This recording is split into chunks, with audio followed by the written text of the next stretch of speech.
कैसे हो चमन चाचा? ये लीजिए आपका खाना। टिया रानी, कितने महीनों से खाना लाती हो, एक भी दिन ऐसा नहीं गया जिस दिन खाना ना लाई हो। भगवान खुश रखे तुम्हें। अच्छा चमन चाचा, मैं चलती हूँ, आप ख्याल रखें, ठीक है?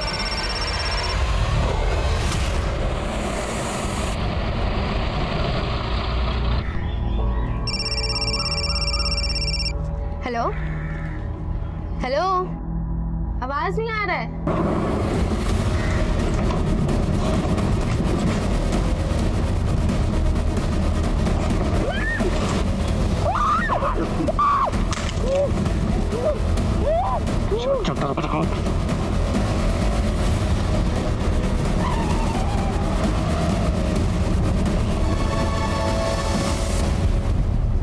बॉबी, जा दीदी को बुला के ला। दीदी दीदी, वो आई नहीं अभी तक। मैं बाहर देख के आती हूँ।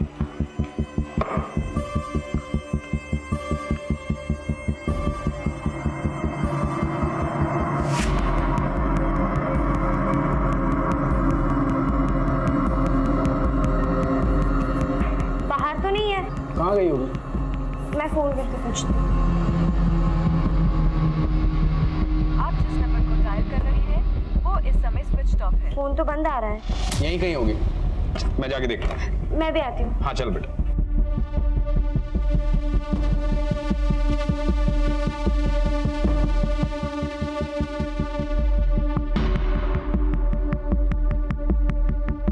चमन, वो मेरी बेटी शांभवी आई थी क्या यहाँ? हाँ साहब, रोज की तरह खाना दिया, बढ़िया खाना था। किस तरफ गई हो? घर की तरफ।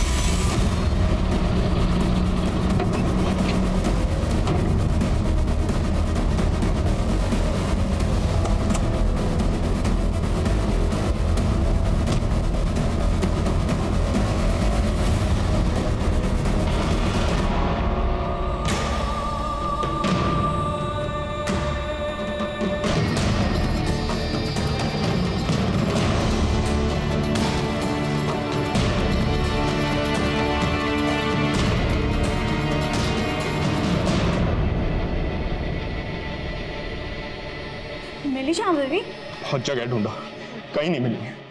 हमें पुलिस में रिपोर्ट करवानी होगी। पागल हो गए हैं तू राजीव? इतनी छोटी सी बात के लिए पुलिस में जाएगा? कोई जरूरत नहीं है, यही कहीं गई होगी, अपने दोस्त के पास आ जाएगी। लेकिन माँ, कितनी बार कहा है तुमसे, लड़की जात है, काबू में रखो, पर मेरी बात सुनता कौन है? गई होगी कहीं पे मुंह फुलाकर।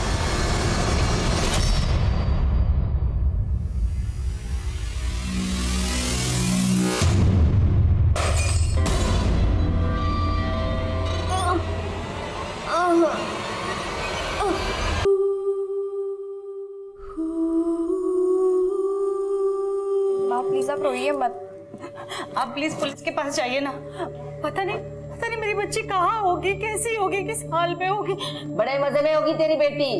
दिन दहाड़े दरवाजे से कोई नहीं उठा के लेके गया उसे। और हाँ, पहले ही बता देती हूँ, पुलिस में जाने की कोई जरूरत नहीं है, खामखा बदनामी होगी।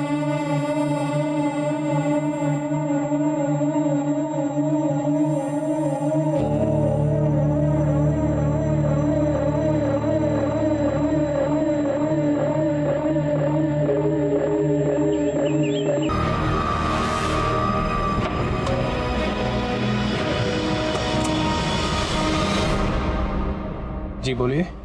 क्या ये राजीव चौरसिया का घर है? हम मैं ही राजीव चौरसिया हूँ।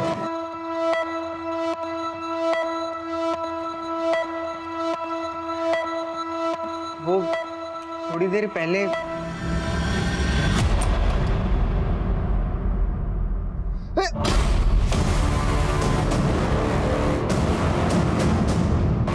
अम्मी, अम्मी, हाय अल्लाह, कौन है ये लड़की? बेटा जल्दी चप्पल लेके आ। बेटा कौन है तू?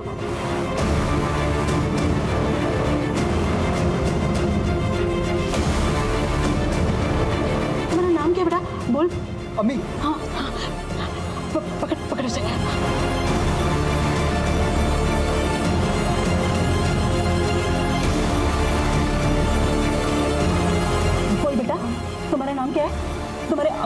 क्या बेटा? हाँ, बोल बेटा।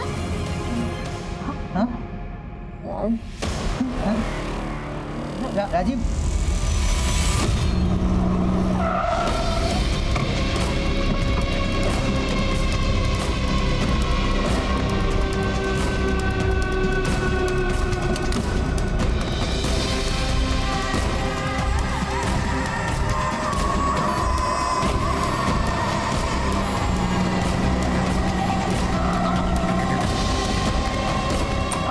आरती आरती आरती आरती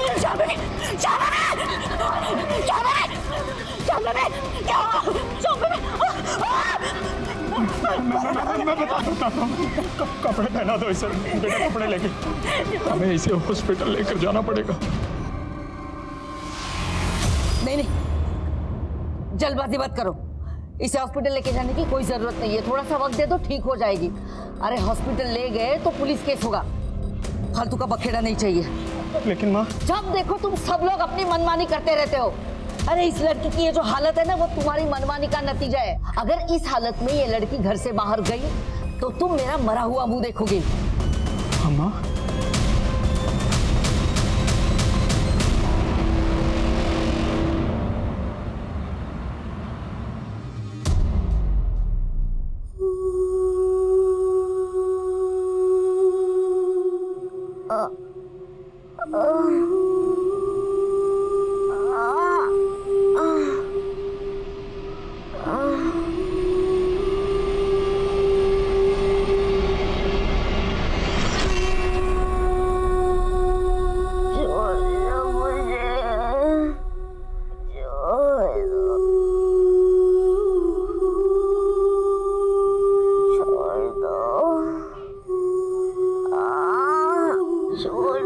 दीदी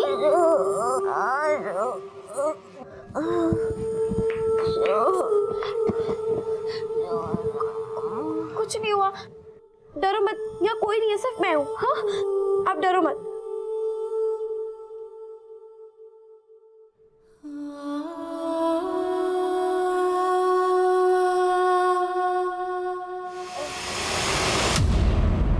दीदी दीदी दीदी दीदी आंखें खोलो। दीदी दीदी माँ माँ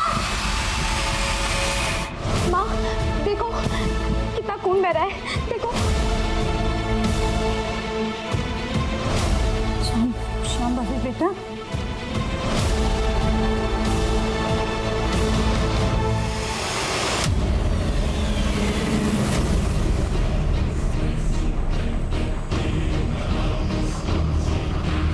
पुलिस कंप्लेन नहीं करनी है तो मत करिए, लेकिन उसको हॉस्पिटल लेकर के चलिए। बहुत खून बह रहा है उसका।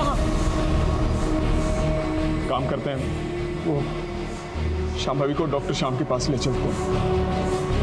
दोस्त है मेरा, रात बाहर भी नहीं जाएगा।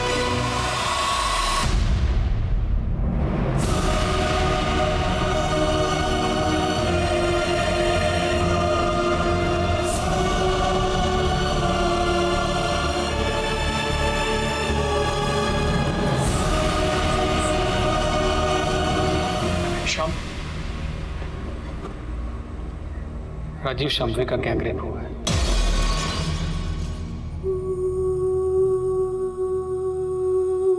शायद 2 से ज्यादा लोग थे।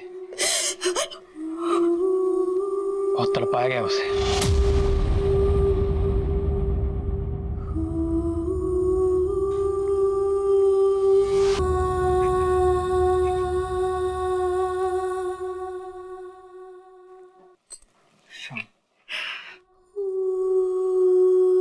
बात किसी को मत बताना, अपने घर में भी नहीं। ये तो कैसी बातें कर रहा है यार? ये वक्त समाज के बारे में सोचने का नहीं है। अपनी बेटी के बारे में सोच। 11 कांच के टुकड़े, 2 पेपर कप्स, 5 पत्थर के टुकड़े।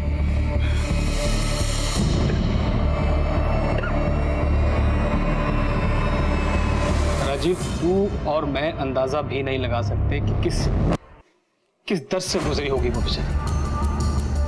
मैंने इतने सालों के करियर में ऐसी दरिंदगी, ऐसी हैवानियत नहीं देखी। राजीव, मैं एक डॉक्टर होने के साथ साथ तेरा दोस्त भी हूं। मेरी बात मान, पुलिस स्टेशन जा, रिपोर्ट लिखा और अपने बाप होने का फर्ज निभा। आप टेंशन मत लीजिए, एफआईआर तो हो जाएगा। बस अपनी बेटी को थाने ले आइए रिपोर्ट लिखाने के लिए। साहब, मेरी बेटी की हालत बहुत नाजुक है, वो यहाँ तक नहीं आ सकती। चलेगा। वैसे आपकी बेटी आपको मिली कहाँ से थी? हुमायूं नगर से एक औरत आबिदा और उसके बेटे ने मदद की। ठीक है, वो तो हम पता लगा ही लेंगे, लेकिन कुछ और डिटेल्स चाहिए होगी हमें। साहब, सब कुछ तो बता दिया आपको। हाँ हाँ, अभी तक जो आपने बताया अपने मन से बताया, लेकिन अभी जो हम सवाल पूछेंगे उसका जवाब दीजिए। अब आपने बताया कि आपकी बेटी परसों गायब हुई थी। जी। कमाल करते हैं राजीव साहब, पहले आना था ना रिपोर्ट लिखाने के लिए, इतना टाइम क्यों लगाया? साहब, बेटी का मामला है। ये पहली गलती है आपकी। अगर आप पहले आ जाते तो केस अब तक सॉल्व हो चुका होता। खैर छोड़िए, अब आगे से ध्यान रखिएगा, बात को बाहर मत जाने दीजिएगा। बाहर मतलब समझे ना, मीडिया उडिया में।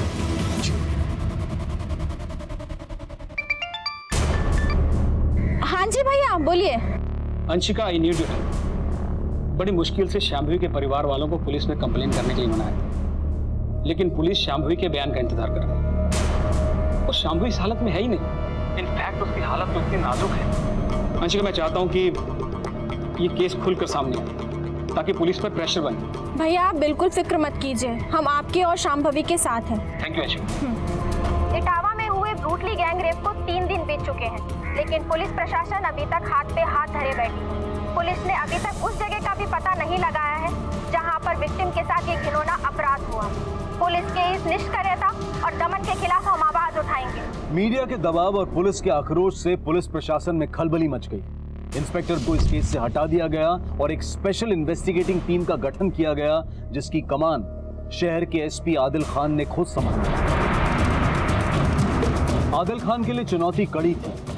शहर में तनाव का माहौल था और लोगों में पुलिस के लिए अविश्वास बढ़ रहा था। शांभवी को न्याय दिलाकर लोगों के मन में पुलिस के लिए एक बार फिर से विश्वास पैदा करना ही आदिल खान का मकसद था।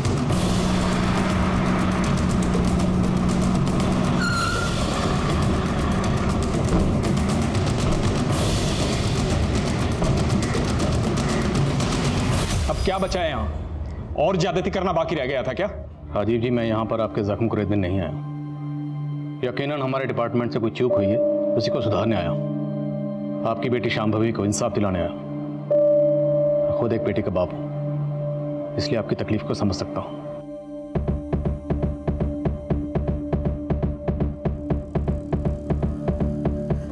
आइए सर। आइए।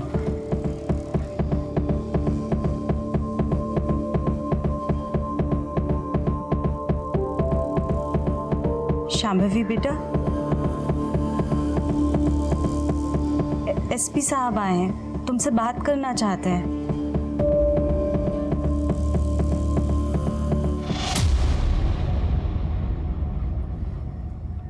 डरो मत बेटा, ये नए अफसर है, हमारी मदद करना चाहते हैं।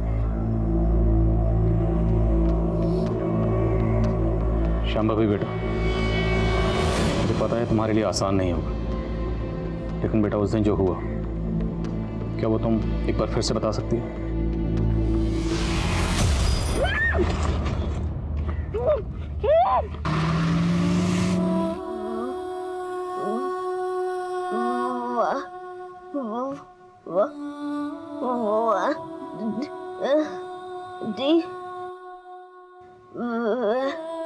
व्हाइट वैन में।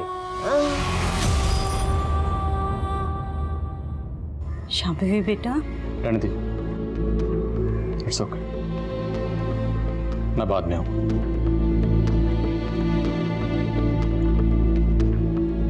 राजीव जी, जिस दिन ये हादसा हुआ, उस दिन क्या हुआ था? I mean, एग्जैक्टली क्या हुआ था? सर, पिछले कई सालों से शांभवी दीदी हमारे कॉलोनी में आगे बैठने वाले भिखारी चमन चाचा को खाना देती थी। हर रोज की तरह उस दिन भी वो खाना देने गई थी। हम सब निधि का इंतजार कर रहे थे, लेकिन वो लौटी ही नहीं।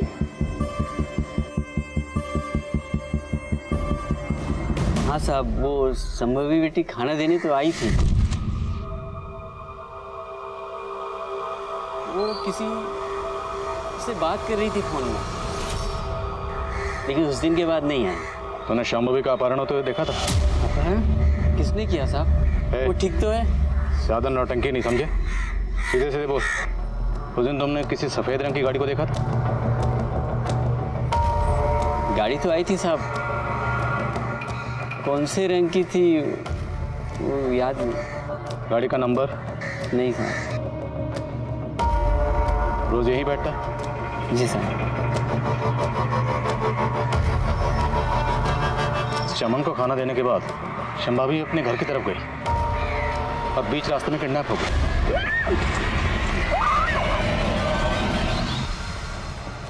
जहाँ पे चमन बैठता है शंभावी का घर ज्यादा दूर नहीं, तो मुमकिन है इसने सब कुछ देखा हो, लेकिन शायद छुपा रहा है। सर कहीं ये भिखारी उनमें शामिल तो नहीं? नजर रखो इस पे। और इसके मुताबिक शांभवी जब अपने घर की तरफ जा रही थी तब वो किसी से फोन पर बात कर रही थी। शांभवी की कॉलिंग कार्ड से निकलवा? जी सर, शांभवी उस वक्त उसकी क्लासमेट क्षमा से बात कर रही थी। क्षमा? सर कॉल तो कनेक्ट हुआ था, लेकिन हमारी बात नहीं हो पाई थी। लेकिन मुझे याद है जिस दिन ये सब कुछ हुआ था, स्कूल में बहुत बवाल हुआ था। यह स्टडी करने आती है, बाल बढ़ाने आती है? आइंदा से ये बाल बढ़ाए ना तो याद रखना। विकास, तेरी गुंडागर्दी मुझ पे नहीं चलेगी, समझा? चल निकल, चलो जाने दो, चलो चलो चलो।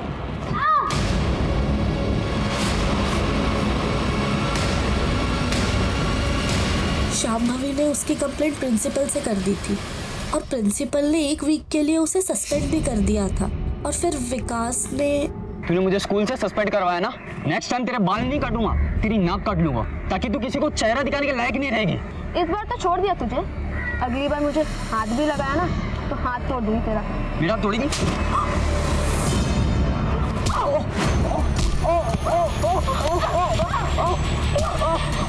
हमने जो दिन अच्छा नहीं किया, इस चोट का बदला लेना हुआ तुझे। तेरा लक्षण नहीं बिगाड़ा ना तो मेरा नाम विकास खरे नहीं। शांभवी बेटा बेफिक्र रहो, मैं तुमसे ऐसा कोई सवाल नहीं करूंगा कि तुम्हें तकलीफ दे, लेकिन फिर भी तुम्हें जहां भी लगे हम इस पूछताछ को वहीं बंद कर सकते हैं। ओके बेटा, तुमने विकास खरे के बारे में पीएस शब्बीर अहमद को बताया था?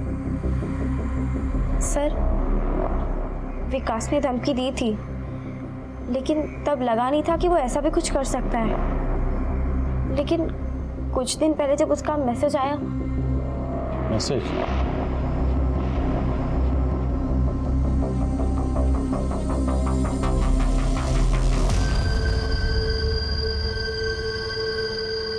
किरण सर,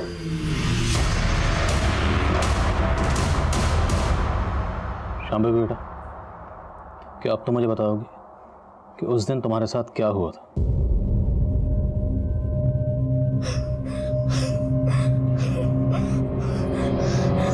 इट्स ओके बेटा, रिलैक्स रिलैक्स, कोई बात नहीं, स्ट्रेस मत लो।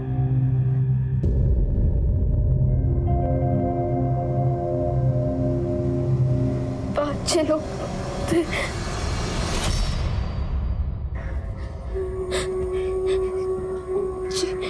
जिन्होंने मेरा कि मैं चिल्लाती नहीं,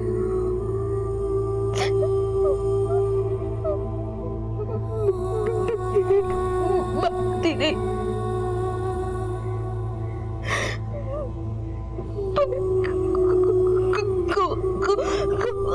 कोई नहीं रुका।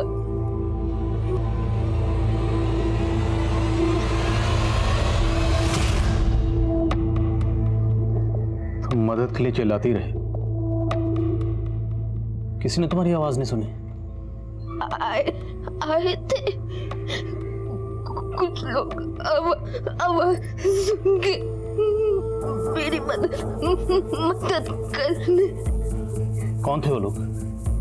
अच्छे लोग, बहुत अच्छे लोग थे।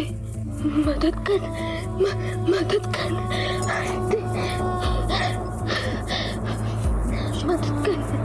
अच्छे लोग।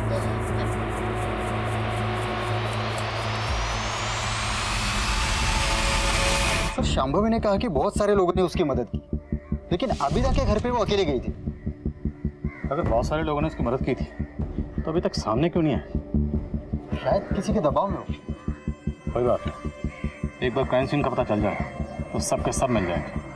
तुम वाइट मैन क्राइम सीन का पता करो और सुनो, तो विकास करें, बुलाओ उसे पुलिस स्टेशन। सर बोल, शांभवी से तेरी क्या प्रॉब्लम थी? सर टेंशन थी और मेरे और शांभवी के बीच, लेकिन मेरा उस इंसिडेंट से कोई लेना देना नहीं है सर। तो कहाँ था उस दिन? सर मैं तो अपने घर पर ही था सर।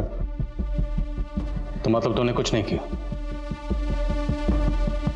तब तो तुझे डीएनए सैंपल देने में कोई प्रॉब्लम नहीं होगी। और वो मैसेज, शांभवी को मैसेज क्यों भेजा था?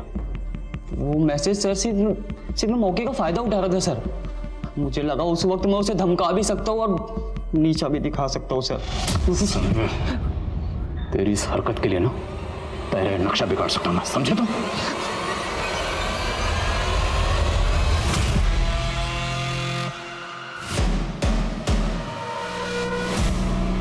सर ये हुमायूं नगर का सीसीटीवी फुटेज है। इसमें एग्जैक्टली उसी मॉडल की वाइट वैन दिख रही है जिसका जिक्र शांभवी ने किया था। ये वैन 3:32 पर निकलती है और 7:35 पर रिटर्न आई। पता चला ये वैन किसकी है? नहीं सर, नंबर प्लेट क्लियर नहीं है। पता करो शहर में किस किस के पास इस मॉडल की सफेद वैन, एक एक से पूछताछ करो। एक और बात सर, ये एरिया आबिदा के घर से ज्यादा दूर नहीं है। तो पक्का क्राइम सीन भी आबिदा के घर के आसपास ही।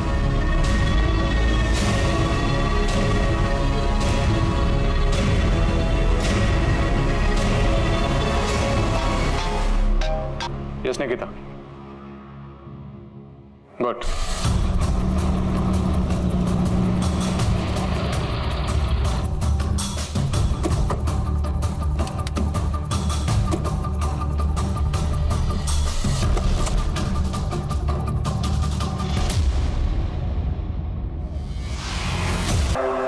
लगता है शांभवी के साथ घटना यहीं घटी।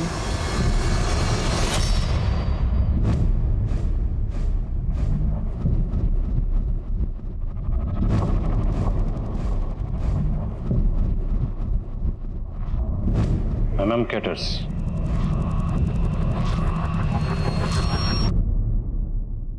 सर विक्टिम के शरीर से कांच के टुकड़े मिले और यहाँ भी इतने कांच के टुकड़े बिखरे हुए हैं।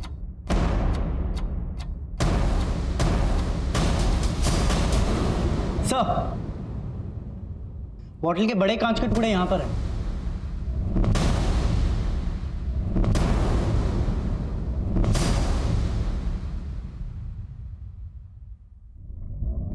आबिदा का घर यहाँ से 300 मीटर की दूरी पर होगा। शांभवी यहाँ से रेंगते हुए वहां गई हो। शांभवी ने बताया कि कुछ लोग उसकी मदद के लिए आए थे। इस कांच की बोतल से उसको जख्मी किया गया।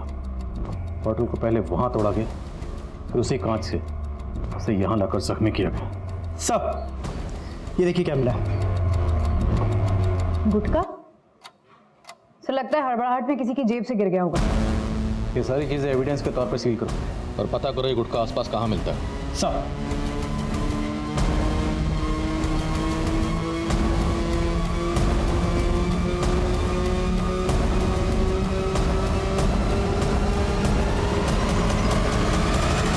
सिर्फ पीड़िता के शरीर को ही नहीं बल्कि मानसिक अवस्था को भी हानि पहुंचाता है।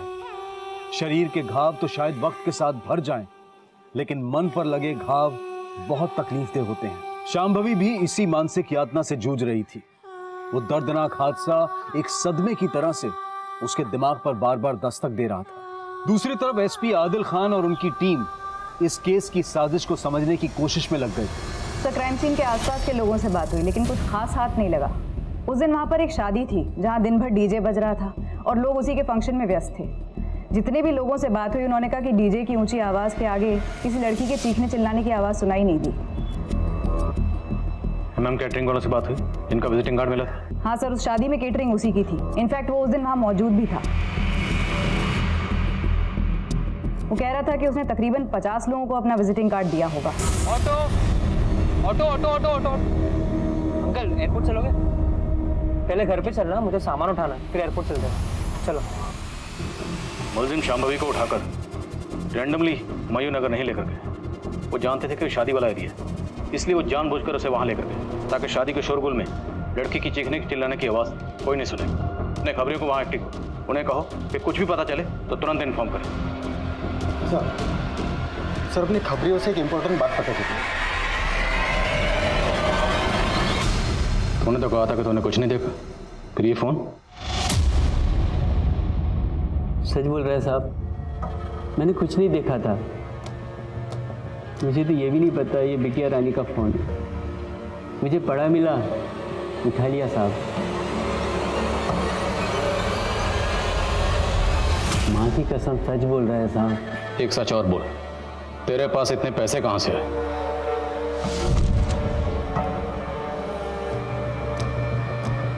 वो साहब मेरी एक झुग्गी है,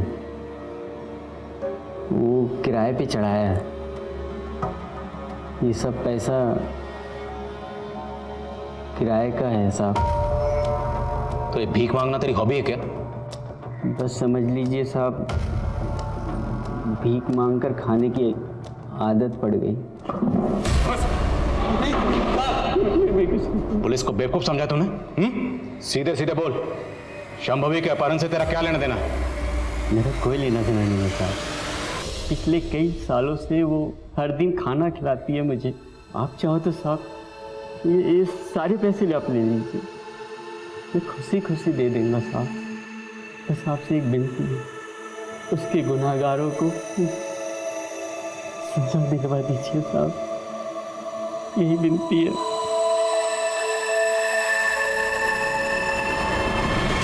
ये सब मेरी गलती है। मैंने तुझे हमेशा डांटा, कभी तुझसे प्यार नहीं किया। तुझे ना जैसे कपड़े पहनने पहन, तुझे जैसे बाल काटने हैं काट ले, मैं तुझे नहीं टोकूंगी। बस तू ठीक हो जा। अब पछताने से क्या फायदा अम्मा? आप यहाँ से चली जाइए, चली जाइए।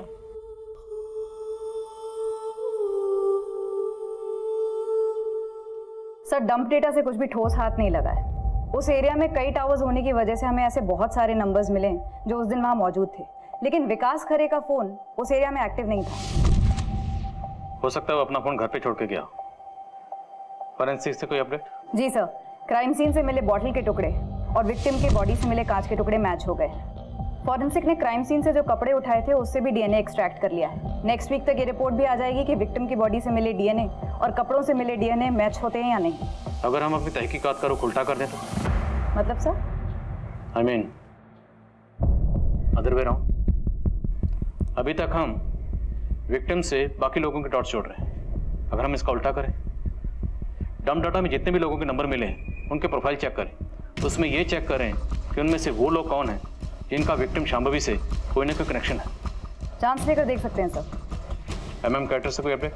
हाँ सर, 7 ऐसे लोगों का पता चला है जो उस दिन शादी में वहाँ मौजूद थे और जिन्होंने एमएम केटरर्स को बाद में कांटेक्ट किया अपने यहाँ किसी फंक्शन के लिए।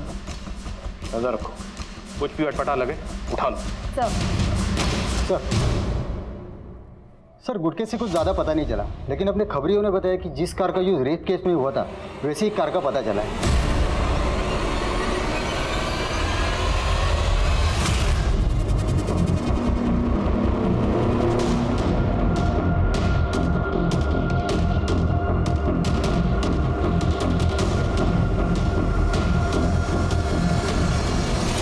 की हालत फिर से बिगड़ने लगी है। लगता है वो अपनी उम्मीद खोती जा रही है। लेकिन डॉक्टर आप तो कह रहे थे कि उसकी हालत में सुधार आ रहा है। हाँ, कहा था कि उसकी सभी रिपोर्ट्स इंप्रूवमेंट दिखा रहे हैं, लेकिन उसकी हालत में बिल्कुल भी सुधार नहीं हो रहा। यहाँ तक कि वो अपने पैरों तक को हिला नहीं पा रही।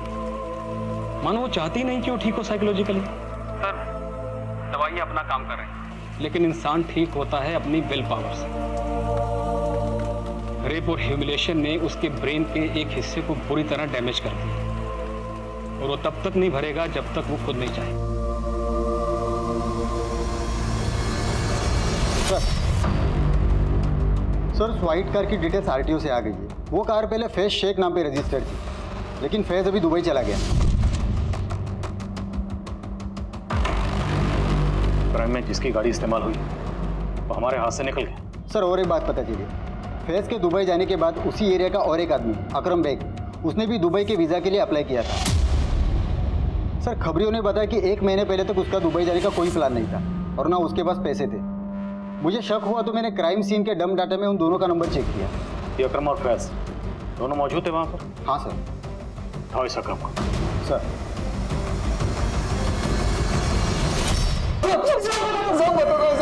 सब लड़की के साथ कुछ नहीं किया, मैं तो सिर्फ वहाँ पे मौजूद था और सब शादी का खाना खाकर लौट रहा था। क्या कर रहे हो? हाँ, क्या क्या हो रहा है? हाँ, क्या हो रहा है? डरो मत दोस्त है। अरे अकरम, सबसे मजे ले रहे, तू भी ले ले, मुंह बंद रखना है। क्या अभी? ठीक है, नहीं करना है, मत करना, इट्स फाइन, बस मुंह बंद करने का क्या लेगा वो बता ना खाली। और तुमने दुबई का टिकट ले लिया? जी सर। और कौन कौन शामिल है? नाम बोल सकते हैं? सर, मैं किसी का नाम नहीं जानता हूँ, सिर्फ फैज को जानता हूँ सर। नाम से नहीं जानता, लेकिन शक्ल तो पहचानता होगा ना। वहाँ पे जो लोग शामिल थे उनको पहचान तो पाएगा ना? जी सर। जिन 7 लोगों की लिस्ट बनी थी, जिनके घर में फंक्शन था, सबकी फोटो दिखाओ।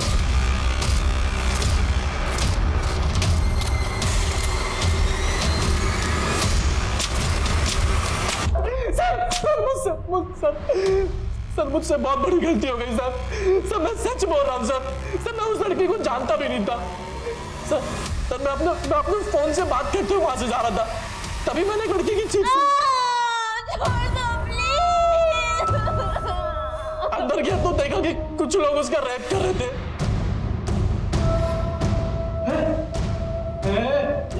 क्या चल रहा? अबे तू क्या डर रहा है? फ्री का माल है, तू भी मजे ले ले। चल। सर, मेरे से पहले भी वहाँ 4-5 लोग थे और मेरे बाद 10-12 लोग और आए सर। नाम बोल, कौन कौन थे? नाम जुमी, इफ्तिखार, नौमान और आजर। वो बारात में आए हुए दूल्हे के चाचा इम्तियाज भी थे सर। बारात में आए बाराती बन के, रेप होता देखकर रेपिस्ट बन गए। दो अच्छे से।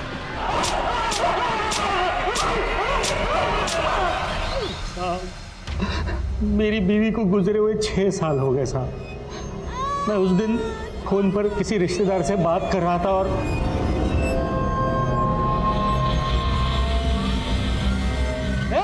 हेलो नो, क्या हो रहा है? हाँ, शांत शांत हो जाओ। ये लड़की कौन है? हाँ, क्या कर रहे हो तुम लोग इसके साथ? चाचा, हल्ला क्यों मचा रहे हो आप? ये लड़की अपनी मर्जी से आई है चाचा, आई है कि नहीं? आपको जो करना कर लो ना। देखो चाचा, अपना खाली अपना मुंह बंद रखो। लड़के को किडनैप किसने किया था? साहब, हमको नहीं पता साहब। हम लोग तो वहाँ लड़की की चीख सुनकर ही पहुंचे थे साहब।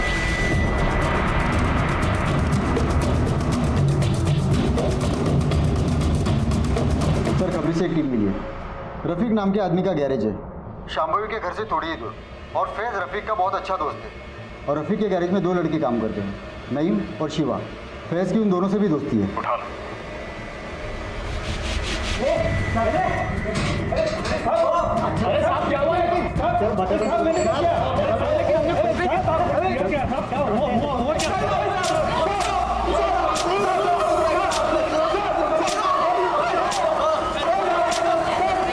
तुम लोगों की सारी पोल खुल चुकी है। अगर सच नहीं बोलोगे ना तो हड्डियों के जोड़ भी खोल देंगे। बोलो, तुम लोगों ने फैज के साथ मिलकर एक घिनौनी हरकत क्यों की? बताता हूँ साहब, हमने उठाया था उसे। नईम, फैज और रफीक सब साथ साथ। शांभवी के साथ तुम लोगों की क्या दुश्मनी थी?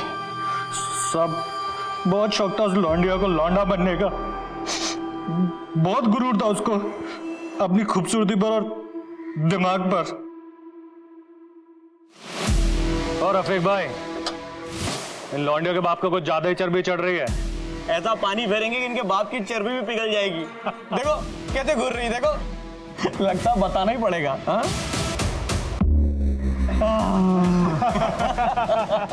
हो गई ठंडी।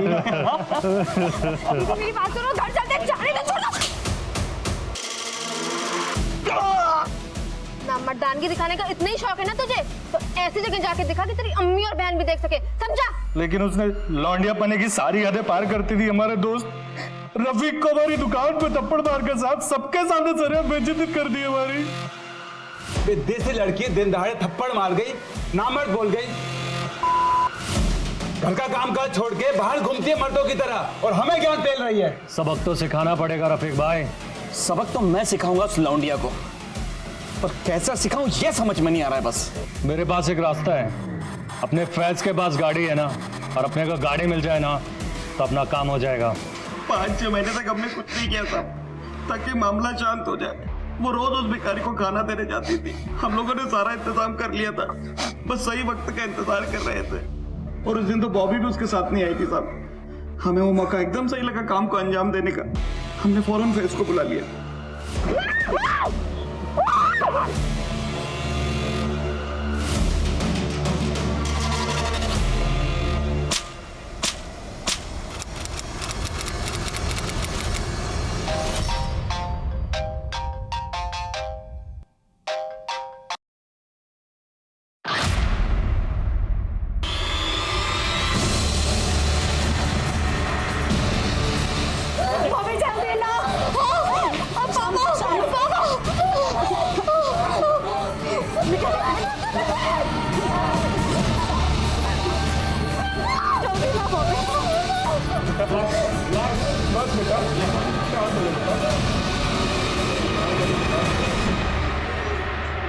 शांभवी, शांभवी बेटा,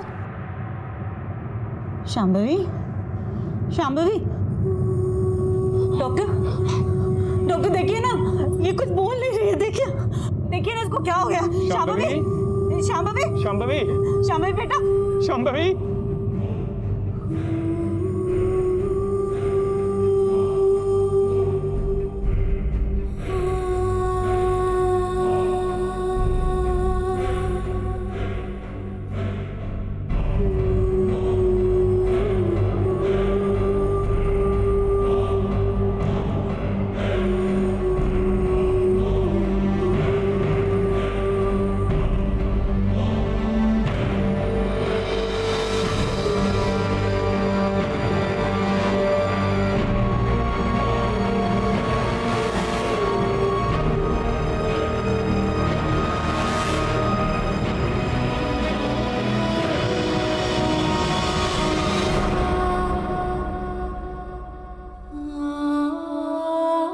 पॉलिटिकल डिप्लोमेसी के तहत पुलिस दुबई जाकर बैठे फैज शेख को इंडिया लाने में कामयाब हो गई। शांभवी के सभी गुनहगार इस वक्त सलाखों के पीछे हैं, लेकिन अफसोस इस बात का है कि ये दिन देखना शांभवी के नसीब में नहीं था। शांभवी एक बहुत ही होनहार और साहसी लड़की थी। एक उज्जवल भविष्य उसके सामने था, लेकिन कुछ लड़कों की भद्दी सोच और हैवानियत ने उसकी जिंदगी तबाह कर दी। लड़कियों के साथ छेड़छाड़ की घटनाओं के बारे में हम अक्सर अखबारों में पढ़ते रहते हैं, और शायद यही कारण है कि हम इस समस्या को एक आम समस्या मानने लगे हैं, जबकि सच्चाई ये है कि ये घटनाएं हमारे समाज के चरित्र को दिखाती हैं। कॉलेज जाने वाली लड़की हो या फिर काम करने वाली महिला, हर औरत को कभी ना कभी इस समस्या का सामना करना ही पड़ता है। कुछ महिलाएं तो छेड़छाड़ करने वालों को मुंह तोड़ जवाब देती हैं और डटकर उनका मुकाबला करती हैं, पर ज्यादातर महिलाएं चुप रहना ही बेहतर समझती हैं। लेकिन चुप्पी समझदारी नहीं है।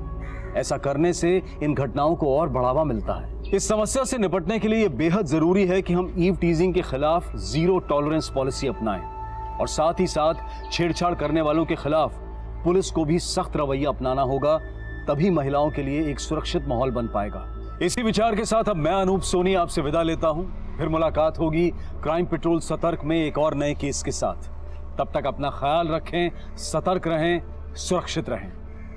जय हिंद।